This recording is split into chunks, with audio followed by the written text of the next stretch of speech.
Welcome to What a Creep, the show with Margot Donahue and Sonia Mansfield talking about creeps from the past to the present. This is your quick guide to the biggest creeps, jerks, assholes, and losers, the best of the worst. From two nice ladies who want the world to be a little less creepy.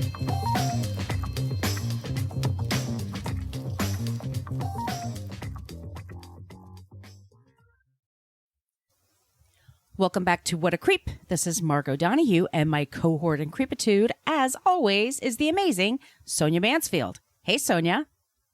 Hello, my friend. Hello, my friend. We want to say thank you to Julia and Laura from BBC Radio. They interviewed us the other day, and so we will be sure to put in our social media when our interview runs live, but we're part of International, what is it, Funny Women's Day? Or Yeah, I'm so excited. It was really, really exciting to talk to them and super fun. I can't wait to promote the shit out of that. Absolutely. So thank you guys so very much. And each week we talk about creeps here from the past to the present. Before we dive into it, I just want to say we use salty language. So if that is a problem for you, maybe listen to another podcast. You could find us on Facebook. We have a basic Facebook page that we do nothing with. We have a Facebook group that we're active in, but it's a private group, so you do have to ask to join. So just look for What a Creep podcast group and ask to join. You can find us on Twitter at CreepPod because somebody had What a Creep podcast for 10 years and never used it. Creep. We're on Instagram at What a Creep Podcast. We have an email, whatacreeppodcast@gmail.com. Just spell that all out. And if you have comments, suggestions, you would like some stickers, you have ideas for creeps and non-creeps, send us that way for via email, And Sonia, tell them about the website. You can go to whatacreeppodcasts.com and find everything you ever wanted to know about our podcast, but were afraid to ask. All of our past episodes are there, and there are links to our Patreon page, and there are links to our merch shop where you can get really cute stuff like t-shirts and journals and bags. It's really, really good stuff. And speaking of really good stuff, our Patreon bonus eps are super good. And I want to thank Catherine, Norma Jean, Vicky, Luke, and Dawn, all for joining our Patreon page. You guys are awesome. Welcome. That's where we get extra salty. Yes. We have a couple of cocktails and we talk about creeps in the news, and it's super fun. I want to thank the following people leaving us 5-star reviews in iTunes: B. Demko, Coco Martha Stewart, Spaz Dog Mindy, and K. Ross. Your names are awesome, everybody. By the way, everyone has the best. They have the best name. Spaz Dog Mindy. Yeah, everyone knows Spaz Dog Mindy. Everyone has a Spaz Dog Mindy in their life. So thank you so much for leaving us 5-star reviews. Okay, I think I got everything out. Did I get everything out, Sonia? Sounds good. Okay. So we're going to be talking about Johnny Carson. And I love doing this show because half of our audience is not in America. So I kind of can figure out who's internationally known and who's a to people. And considering that the guy stopped being in television in 1992, it's probably not that weird that people don't know about him. But I think this is a fun story and an interesting story. And it doesn't feature any murders. I mean, you talk about your trigger warnings. There's no sexual assaults, no murders. It's just a nice, creepy episode about a guy who was a real asshole sometimes. I love it. It's like, it's just, he's an asshole creep. Exactly. Yay. Yes. Asshole creep. Those are the most fun. I really like them. So are you ready? I'm ready. Okay. Johnny Carson was known as the king of late night with NBC's The Tonight Show, which he hosted between 1962 and 1992. I did not realize it was that long. He was so long. That's a long run. Fucking A. He was so popular that the phrase going to bed with Johnny Carson was part of the vernacular. Mostly our parents' generation. But that's what something people used to say. Oh, I'm going to bed with Johnny Carson now. You just put him on, you listen to usually he had a monologue and then he had celebrity guests.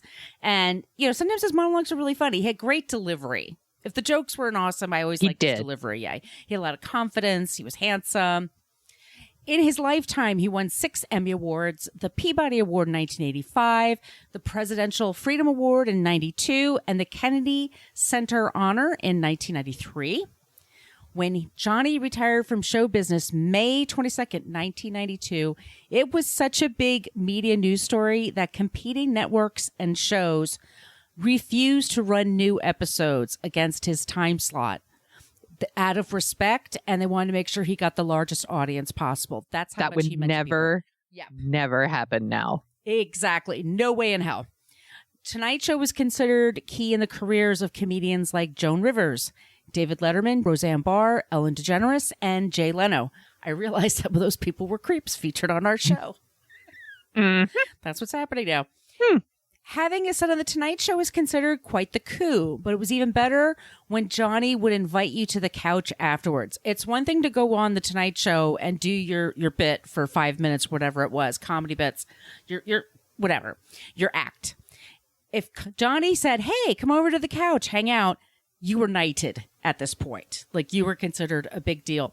People like Drew Carey, Tim Allen, and Ray Romano, all of them had television deals right after appearing on The Tonight Show.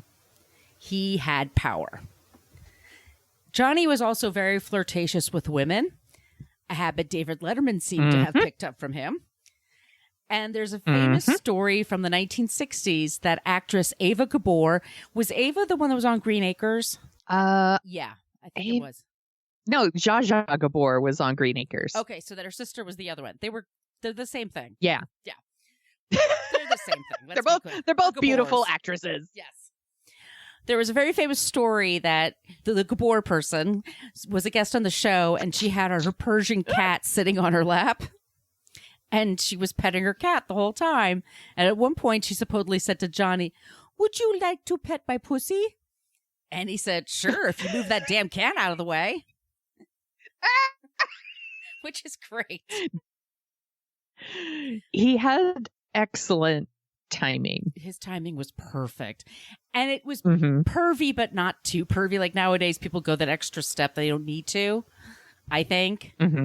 Well, it turns out that story isn't true. But what is true is that Johnny challenged her. But I love that story. I know, but you can still repeat it. But what is true is Johnny challenged her to a game of Twister in 1966, and they played it on the show. And the popularity of that game just skyrocketed. It was nothing before that.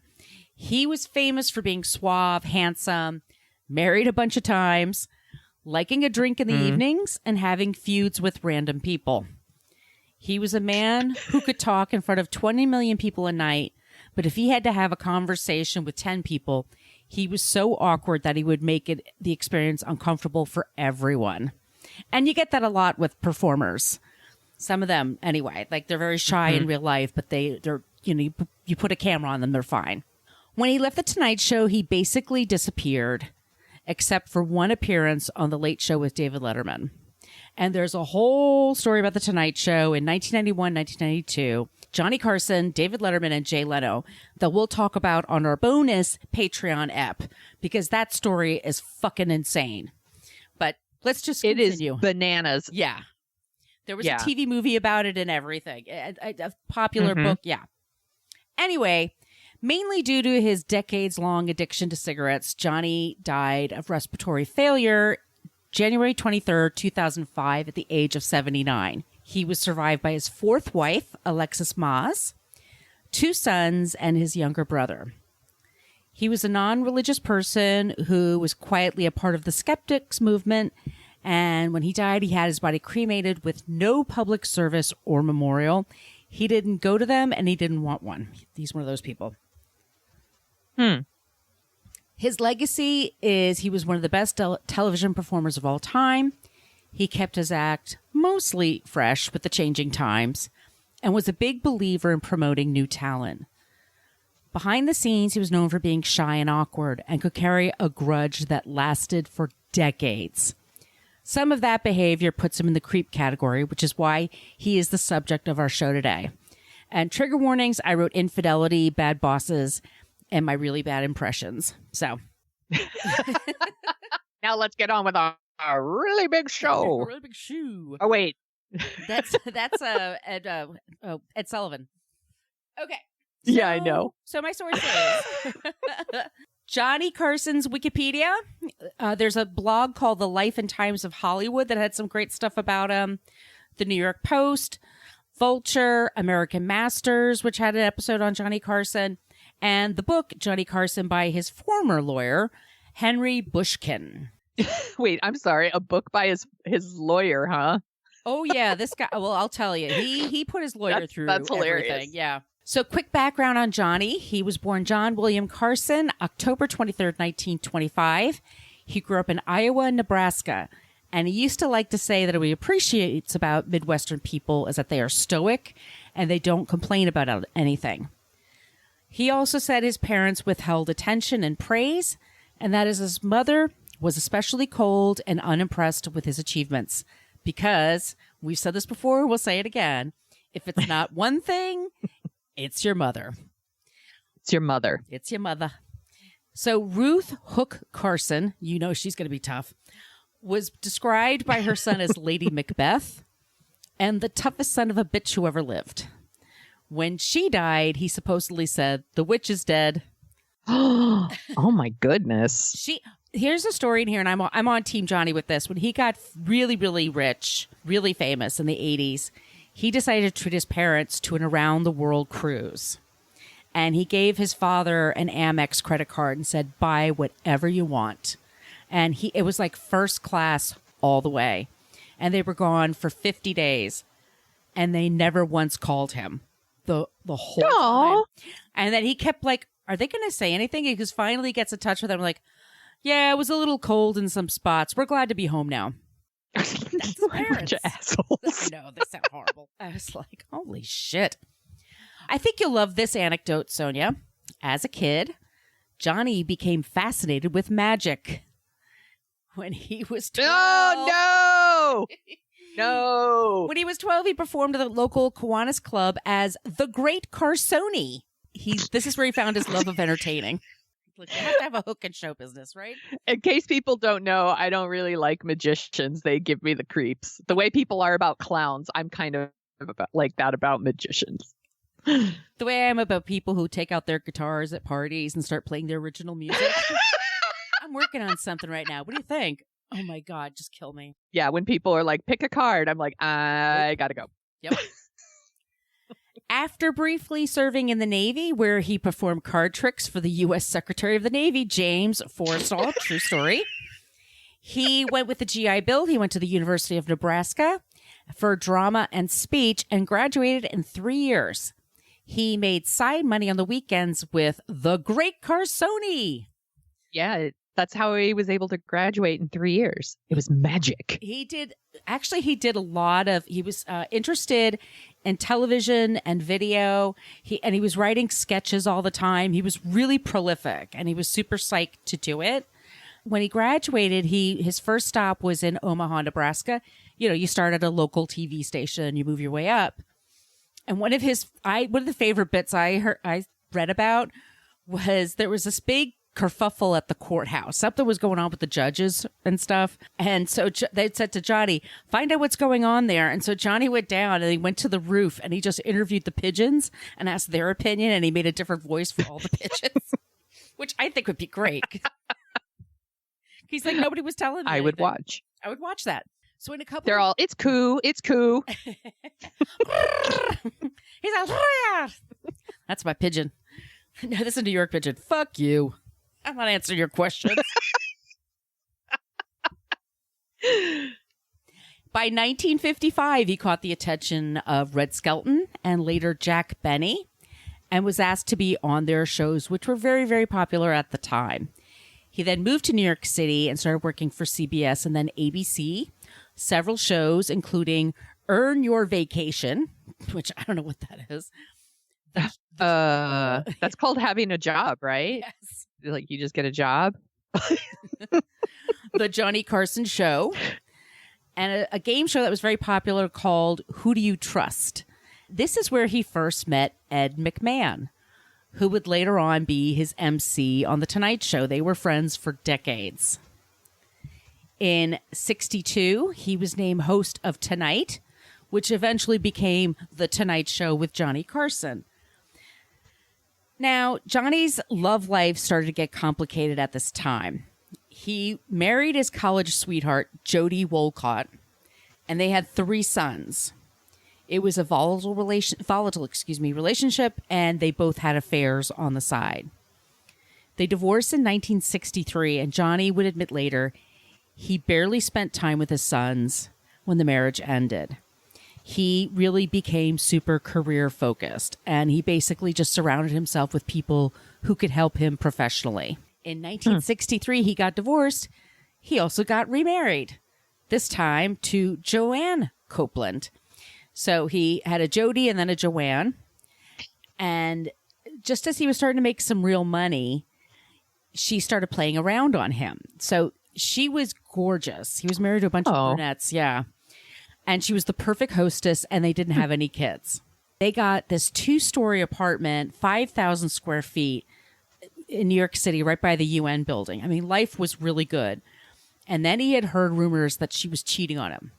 He was cheating on her as well, but he was really pissed to learn that she was cheating on him. Yeah, how dare her? How dare her? So he enlisted the help of his new lawyer. His name was Henry Bushkin, and he was very young, just out of law school. And he said to him, "Hey, can you help me break into my wife's apartment and gather some evidence?" And the guy's like, "Well, I don't know if we could do that. I don't know if that's legal." And then he thought, well, who's paying the rent? Johnny. She wasn't working at all. So he kind of got around it. And so they go into this little love nest. It's a little studio apartment. It is filled with pictures of his wife and her boyfriend. Oh my gosh. And lingerie. And it's a love nest. I mean, that's exactly what that is. Turns out her boyfriend was Frank Gifford. Oh. Right.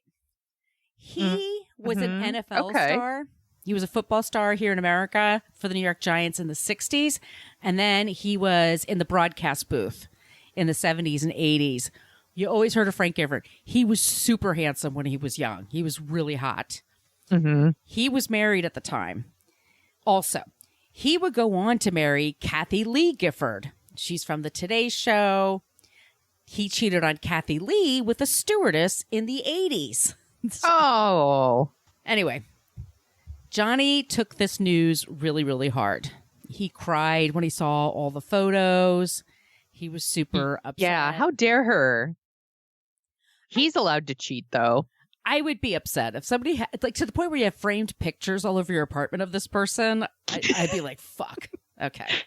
That's what took it too far for him. He's Yes. like, I cheat, but I don't have framed photos. Right. God. It's a bridge too far. It's too much. The lawyer noticed that Johnny got really drunk and was getting drunker and drunker. They were collecting stuff in the apartment, but he also noticed that Johnny was carrying a gun. Johnny was threatened with his life several times when he was famous, and it escalated. So he always was armed, and he was a good shot. Johnny admits to his new lawyer that he was a terrible father and husband, and that's probably what drove her away. They would go on to have this protracted divorce, but she eventually got $6,000 a month alimony. One of them died, and $6,000 a month in 1963. That's so much. That's a shitload. I mean, she banked it, and she was smart. She banked it all away. And so she just lived on that the rest of her life. Sorry, 72, but that's a lot of money. So 1972, he divorces Joanne, and then he marries Joanna Holland. Is this just to keep it like less confusing for him? I guess like, the monogram towels are expensive. You know, you just want to keep the same initial. She was also lovely, and she was born to be a hostess and an entertainer. They never had kids, and Johnny refused to sign a prenup. His lawyer begged him. At the time, that is so crazy. Why? He thought it'd be He was like, luck. it's forever. Yeah. Oh, yeah. Okay. That's what a lot of people think.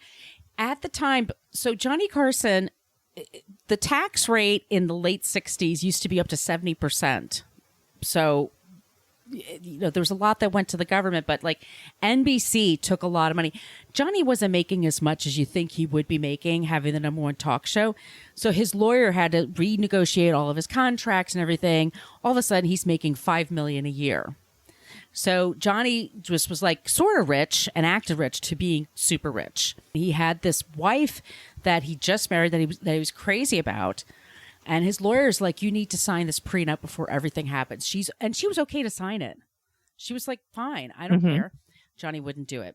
I made my husband sign a prenup. I'm like, I don't want him to get half my shit. No. It's all dresses and DVDs. Well, especially if you have kids in the picture, you definitely need to have something in place to protect people. Yes. Yeah. Yeah. Yeah.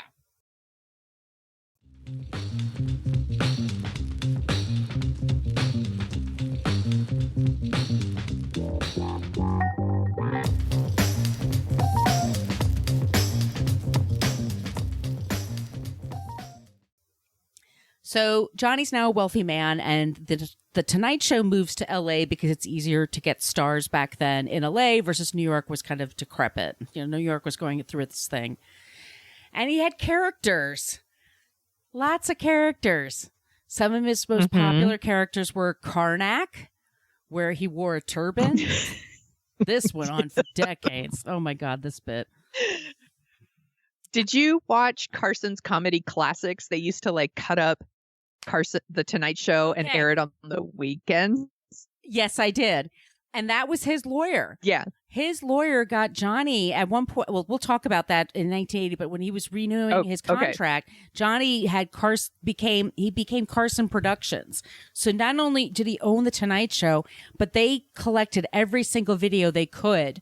And what happened in the 70s, they never thought to save things, and there was no way to digitally save shows. They would just record on top of shows. So there's lots of stuff that's just disappeared. Johnny started hoarding them and then selling them as syndication. And then Johnny started buying TV stations around the country. So Johnny was making bank in the 70s and 80s. Yeah. When you could make money at that, that's when he was invested. Because I was just a kid. I couldn't stay up late enough to watch The Tonight Show. But on the weekends, they had the Carson's Comedy Classics. And they didn't do the celebrity interviews or anything. It was just all the bits, like Karnak, were cut up, and the one where he's a used car salesman or whatever, stuff with animals. Yeah. And you would see it every weekend. Yeah, there's Floyd R. Turbo, who was a common man who wore a red plaid hunting cap, and it would complain about left-leaning stuff like women's lib. There was the Maharishi. So Carson would wear a wig to look like the Maharishi yogi.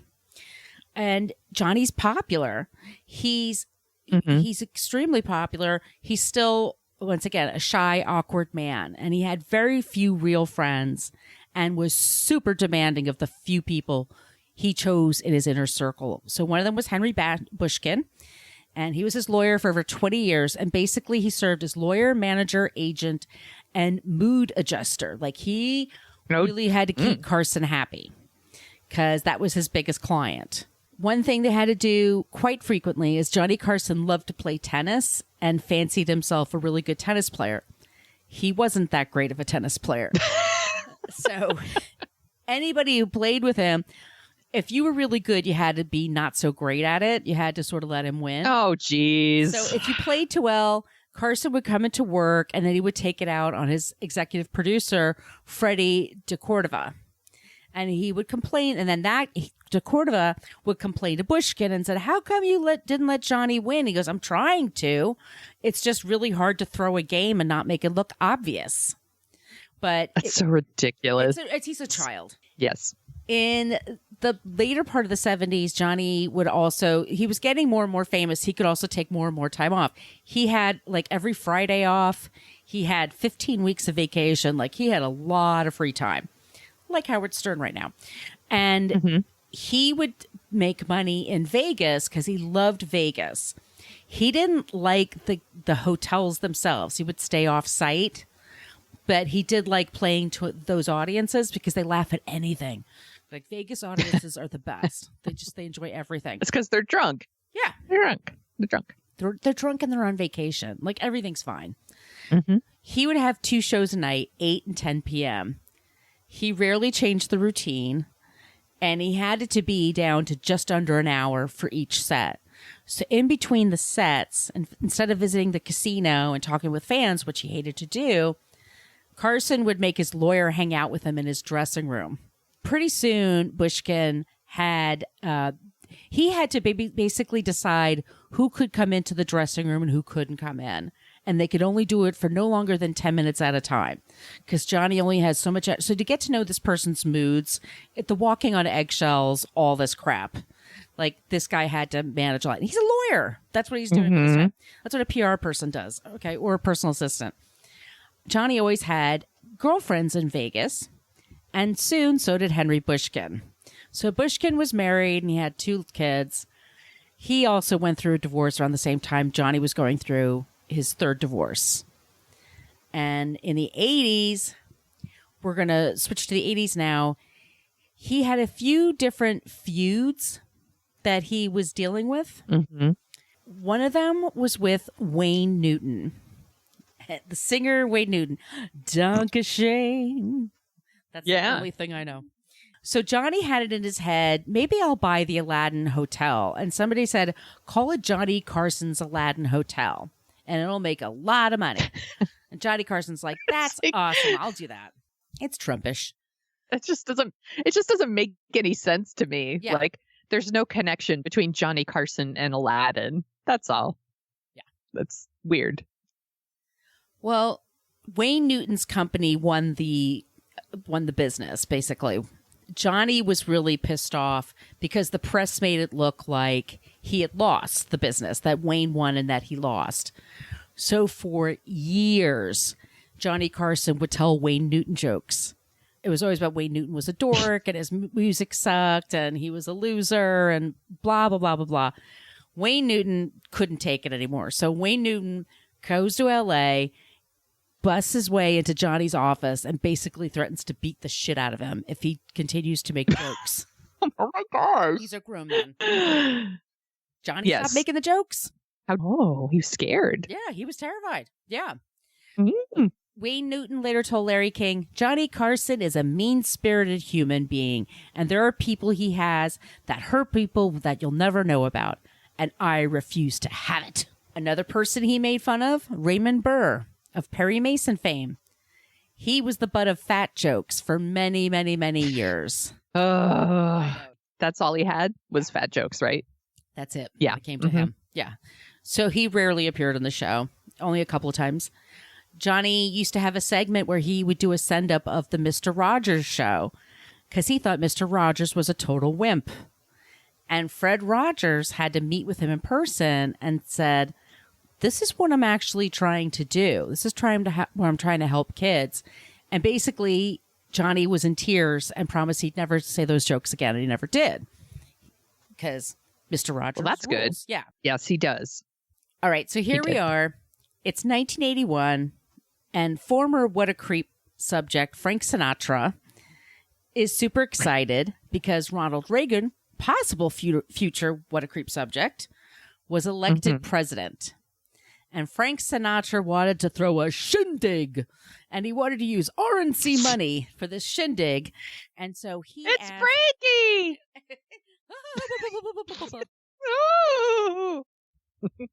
And so he asked Johnny to MC the event. And you never wanted to ask Johnny to MC it. He hated MCing. He just always thought it was just a drag. It was too much energy for him. He couldn't control everything. And it didn't matter if it was charity. He did the Oscars, right? He did the Oscars, but, even then he was pissed off because the director cut up his monologue. So it's a thankless job hosting the Oscars. Oh, and MCing is a totally draining and thankless job. Totally. But it's for the president. I thought it would be a big deal. And he was a Republican. And he thought maybe it'd be good to have an in at the White House. Maybe he could have them as guests on the show. So he said to Frank, I'll be the MC. You book the talent. And I'll be there whenever you tell me to be there. So Frank books the talent. And we get Debbie Boone, Bob Hope, Donnie and Marie, Dean Martin, Rich Little, who is an impressionist who played Johnny in the movie The Late Show that we'll talk about in our Patreon app. Rich Little. Dean Martin. Go ahead. Sorry.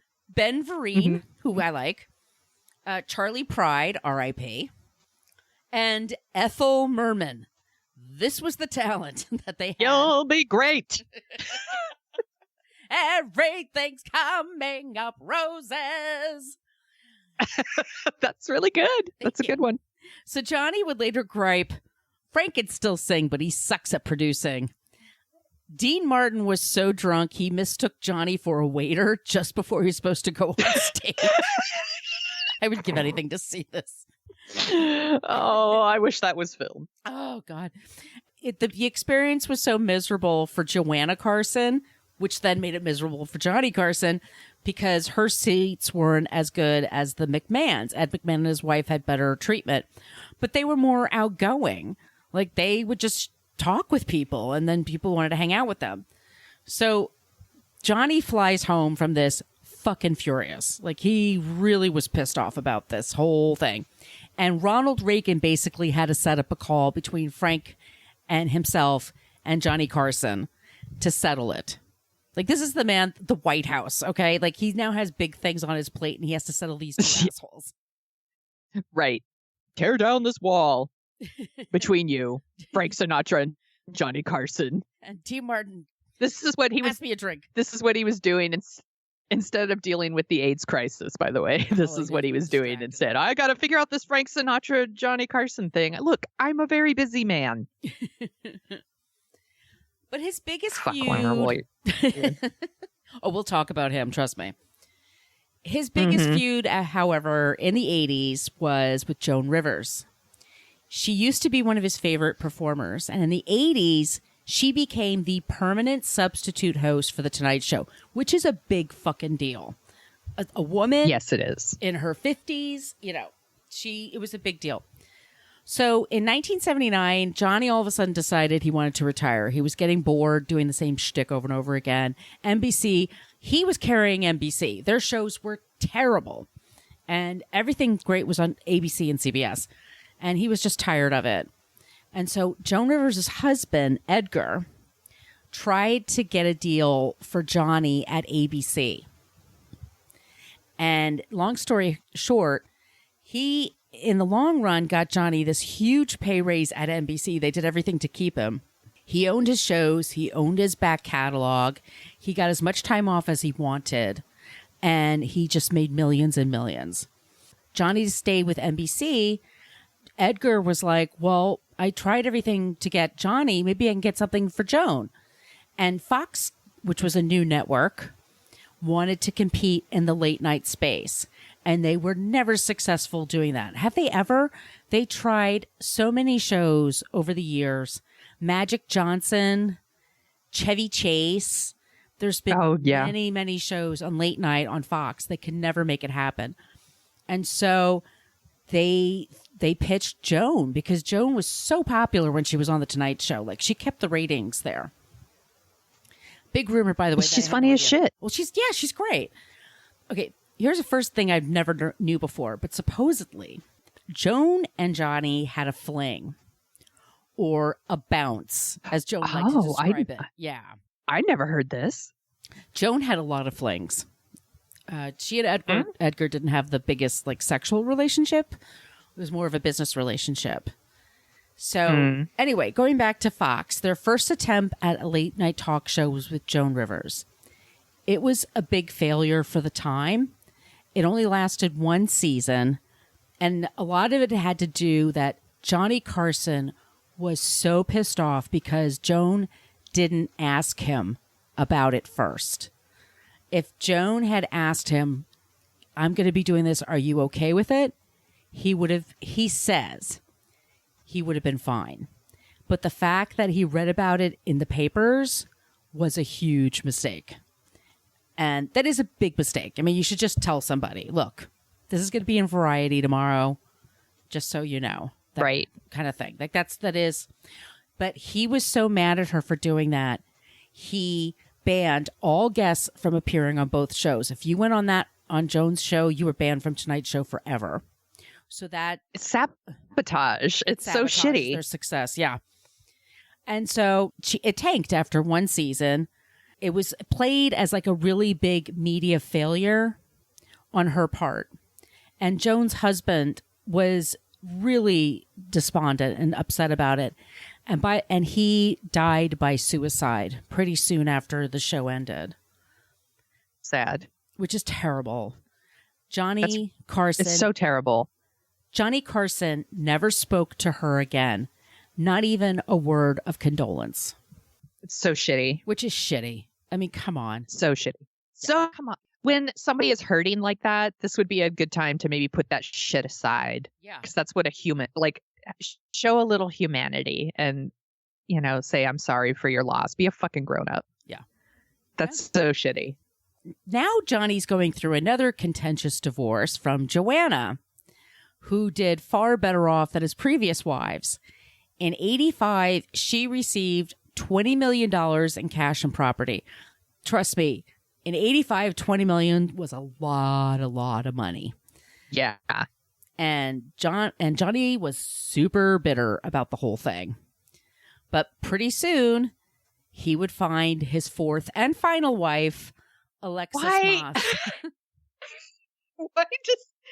Well, at least it wasn't another Joanna. But why does the dude need to run out and get married over and over? Like, he just really afraid of being alone, or it's about like not being alone, but also it's just like he said that when he was single, the press would bother him all the time. Like every time he went out to dinner with a woman or went anywhere, they always bothered him. And he said he just liked the idea of somebody being home and keeping a nice home. It was just felt proper to him. I don't know. And maybe he was in love. Maybe he was in love. Yeah. You know? Maybe. Yeah. So they married in 1987, and she stayed with him until his death in 2005. She did not get remarried, so she's got all that money, and she's been laying low in Malibu and just enjoying herself. Good for her. But she got a taste of his bad temper on their honeymoon, which was a yacht, luxury yacht. It was a cruise in the Mediterranean. And they were there with a bunch of friends. And she made a very innocuous joke to him. I don't know what it was, but it was just a comment. And he said to her, "We have been married for 3 weeks now. You say anything like that again, and it will not survive another 3 weeks." Damn. He did this in front of his lawyer. He did this in front of everybody. So How awful. How embarrassing, too. Yeah. Like, that's shitty. Yeah. Johnny's middle son, Rick, had emotional and mental issues most of his life. He suffered because of his parents' divorce and also just not having that much contact or a relationship with his famous father. They were both basically, they were both heavy drinkers. Let's say that. I don't want to say alcoholics, but they were both heavy drinkers. Rick tried to join the Navy, when he was 18, but he was soon discharged for having a drinking problem and getting into fights. He had these outbursts of temper. It was so bad that he was sent to New York City's Bellevue Psychiatric Hospital and was diagnosed with paranoid schizophrenia. And he was there for weeks. Neither Johnny nor his mother visited him the entire time he was in the hospital. Yeah. Wow. I can't even understand that. Jesus. Johnny said it would create a media storm if he was there, he showed up. He didn't want to call. That's what he says. I don't know why his mother didn't. You wouldn't be able to keep me away from there?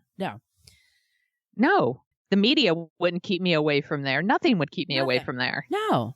Especially with what's going on. So what was decided is that Johnny had a discussion with the Navy, and they decided to give Rick an honorable discharge. And he tried to find focus in his life. He liked photography, so he became a photographer, and he liked scenic wildlife, outdoors, nature. And he was doing a photo shoot, and he was driving on the West Coast and was using his camera and shooting and driving at the same time. And he went over a ravine. Jesus. And he lost control of his car and was killed. And that's really sad. He was young, like 31. This was in June of 1991. A month later, Johnny was on vacation. Johnny had to take some time off because he was completely bereft. He was super upset. A month later, they get back on the air, and Johnny acted like nothing happened. They just have a regular show like they always did. And there was a guy named Freddie D. Cordova who would always be on the set with Johnny. And he just sat to, depending on how you're looking at it, to the right or the left of Ed McMahon. But he was off camera. Mm-hmm. And he was this guy with big glasses. And he would say things. I mean, I watched a bunch of clips of him. And Johnny would say, like, "Oh, Fred, I heard you went to the White House." He'd be like, "Oh, yes, sir. I went to the White House. It's okay. Your house is much better than theirs. Much, much better." And, or he'd say, "Hey, Fred, can we invite Lee Iacocca to be on the show?" "Oh, he says no all the time, but he has so much respect for you, sir. He loves you so much." He's a lackey. He's just being a suck up. Right. But yeah, he's a yes man. A yes man. And he's sort of like the Larry David show. Is that what was it called? Not the Larry David show. The, Larry Sanders Show. Larry Sanders Show. So he was sort of like the character of Rip Torn if Rip Torn had glasses and was a suck up. Like he had that role on there. If you haven't watched the Larry Sanders Show, you should do yourself a favor and watch it. It's the funniest shit. Really, really funny. Yeah. It is so funny. And Rip Torn is so funny in it. Yeah. And in that show, like he's holding a script. He's kind of like he works with the audience. He's just giving encouragement to Larry. That's what Fred did. Okay. That was Fred's job. Mm-hmm. So that night, Johnny ends the show and he says, I lost my son a month ago. And it's as emotional as he'll ever be. And he says, it's life. And I don't even know what he says after that, but he just starts showing pictures of his son, his son's pictures, as they play music in the background. And Johnny's sitting on a chair, center stage, and he's getting tears in his eyes. Never been emotional before. And Fred, being the genius that he is, catches Johnny's eye and makes that signal like, we got to wrap it up. We're going overtime. Yeah. Oh. Johnny was furious. Yeah. And told Fred, and they've been together for 30 years. He had him moved. He was no longer allowed on set. He could still work for the show. He could still draw a paycheck. But he was no longer to interact with Johnny whatsoever. Fred, after that, so then they had the new Tonight Show. Fred had a hard time finding a job and finding work and things like that. I mean, Johnny was just not someone to fuck with, basically. But no, he was not. And I want to end this on a funny note. Johnny dated many famous women when he was single. And like I said, he didn't like it because it would always wind up in the press and he didn't like all that crap. Mm-hmm. One of the women he dated was Sally Field. What? I know. I didn't know this either. But she went on Watch What Happens Live, which is a Bravo show, which is here in America. And he said, "Did you really date Johnny Carson?" She goes, "I didn't want to, but he was so insistent." And he said, "So what was he like?" And she goes, "He would just get really handsy and drink too much. And it was just really annoying." And she goes, "And at the time, I didn't know how to stand up for myself and just say, like, I don't want to date you anymore." She said, because he was a very powerful man in Hollywood and stuff like that. So instead, she pretended she had a nervous breakdown and was going to the hospital. Oh my gosh. That's how she got rid of him. Well, she's a really good actress, so I believe that she could pull that off. Yeah. But could you imagine that that's what you have to do? What you have to say to get rid of, to ghost this guy. Like, it's the only way to make him, like, disappear. That's insane. That is our creep this week, Johnny Carson. Good job, Margot. Thank you. Asshole creep. Asshole creep. That must feel good to be done with that one. Oh, yeah. Talk show hosts. Yeah. We have a whole so episode many about them, yeah. Do you want to hear about someone who's not a creep? He has been in the news recently because one of his old monologues went viral. I wanted to talk about Craig Ferguson. Did you watch the Late Late Show at all when he was a host? No, I don't watch any of the late night TV shows anymore, but I heard he was really good. Yeah, I'm old, so I go to bed, but I would see clips, online eventually. But I decided to talk about him. I mean, you probably know him from, he was on the Drew Carey Show. He played Nigel Wick. I used to love the Drew Carey Show, and I thought he was so funny on it, but he hosted the Late Late Show from 2005 to 2014. I actually didn't even know it was that long. He won a Peabody Award for that show in 2009 because he did this really great interview with South African Archbishop Desmond Tutu. Take that, James Corden.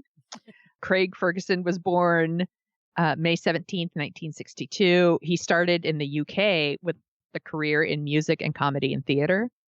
And then he moved to the US and he did the Drew Carey Show. And he's actually written a couple of books. He wrote one called Between the Bridge and the River, another one called American on Purpose, which I think is pretty funny. He's Scottish, by the way. I probably should have mentioned that. And then his most recent one is called Writing the Elephant, a memoir of altercations, humiliations, hallucinations, and observations. And he does hold like a British and an American citizenship. And he wrote and starred in 3 movies. One is called The Big Tease. Have you seen that one? It's like about hairdressers. Okay. I think I saw that one and thought it was fine. And then he did one called Saving Grace, and I'll be there. But the reason I picked him out for Not a Creep is because a video of his monologue from 2007 recently went viral again because he vowed not to make jokes about Britney Spears. And they kind of mention it in the Framing Britney Spears documentary. And so a lot of media have been reaching out to him and doing interviews. The weekend that she had a breakdown, she like shaved her head and she smashed a paparazzi's car with an umbrella, and like she was clearly struggling, and like no one at the time had any empathy for her. Craig Ferguson said that he walked into the studio and his writers had all these jokes about Britney Spears for the monologue. He was just like, I don't want to do that. I'm not doing this. And like, he's been sober since 1992. And he saw someone else who was really struggling, not necessarily with addiction, but he could see that she was not okay. And he does this really, really crazy monologue. I feel like at the time that we're talking 2007, this like Jimmy Kimmel might do something like now, like he gives some really heartfelt monologues about his kids and things like that. But at the time, this was not uncommon. And Craig Ferguson said, I'm not making any jokes about Britney Spears. And he does this big, long routine about how I'm starting to feel uncomfortable about making fun of these people, that funny comedy should. I am so sorry, Margot. There goes my dog. Funny comedy should have a certain amount of joy, and it should be about attacking like powerful people like politicians and the Trumps and the blowhards, and it shouldn't be about attacking vulnerable people. And he said, what Spears is going through reminds me of what I was going through. And he's like, I'm not saying Britney Spears is an alcoholic, but she clearly needs help. And in recent interviews, he just said like that this was like this real, and that he was genuinely upset for her, and he just trusted his gut. He calls it his like network moment, where it was just like, I'm mad as hell and I'm not going to take it anymore. Where he's like, I'm not doing this anymore. I'm not making fun of that are in bad spaces. And I think that's really cool. It's like a really good thing. I also wanted to mention he did eventually leave his show, but it wasn't this like Conan O'Brien situation where he was like pushed to the show or anything like that. He had wanted to leave for a while. And when Letterman announced that he was leaving, he thought this was a good time for him to leave. And he did that show 5 days a week for 10 years. He never missed a single show. Wow. He did the show once when he was suffering from shingles, which is really painful. And he did a show like right after his father passed away. He just said, he was so overwhelmed by and that doing talk shows makes you crazy, and that it elevates this level of selfishness and self-importance that he thinks is really unhealthy, and that he checks in with Seth Meyers all the time to make sure he isn't going crazy, which I think is really funny. Yeah. And I think it's really sweet. Like, just like, hey, like, this job is really hard. It really takes it out of you. It really messes with your mind. And I like that, almost like a wellness check on Seth Meyers to make sure that he's okay. I'm like, that seems like a good dude right there. I really like Craig Ferguson. And I kind of feel bad that I didn't watch his show. So I've been watching old clips, and they're really funny. He's very funny. He was known for his monologue, and it could be like 5 minutes, or it could go on for 15 or whatever, just depending on his mood. Yes. Yeah. He doesn't seem like a creep to me. So I thought he was a good one to bring up. No, that was a nice flip from Johnny there. And we'll definitely talk about our bonus Patreon app about how Johnny Carson left and what happened, because it was fucking bananas. It's so crazy. There's books and movies, and I mean, it's still playing out even now. It's crazy. So that's our episode this week. Be sure to follow us on all the socials. And if you have ideas, we love it when you use the Annie Potts gift from Ghostbusters. We got one, wherever that's Facebook or Twitter or Instagram. Reach out to us with your ideas for creeps and for non-creeps. Send us your suggestions or your comments to whatacreeppodcast@gmail.com. Check out our website to get merch. You want to look cool. You want to wear us on our faces on your t-shirt. Yeah. Awesome. Yeah. Don't you want to look cool? Yeah. Check out our feeds also for when we were on BBC Radio. We're super excited about that interview. And Sonia, where can they find you? You can find me at thesoniashow.com on Twitter and Instagram. And what was I going to say? Twitter and Instagram. Oh, and thesoniashow.com. I'm sorry. There I am. Here I am. thesoniashow.com. And if you like the sound of our voices, you can listen to us at dorkingout.com, where we dork out every week about movies. So that's Dorking Out, and we're going to be talking about Gone Girl in our next episode. Sonia has never seen Gone Girl, you guys. You have to hear her thoughts about it. I've read the book, but never saw the movie. That never happens. Right. First of all, I've never read the book of pretty much any movie. And the idea that I will have read the book and not seen the movie is very strange. I'm really looking to be a good one. Yeah. You keep going. Where can people find you, Margot? You can find me at Brooklyn Fit Chick on Instagram and Twitter, and my blog is brooklynfitchick.com.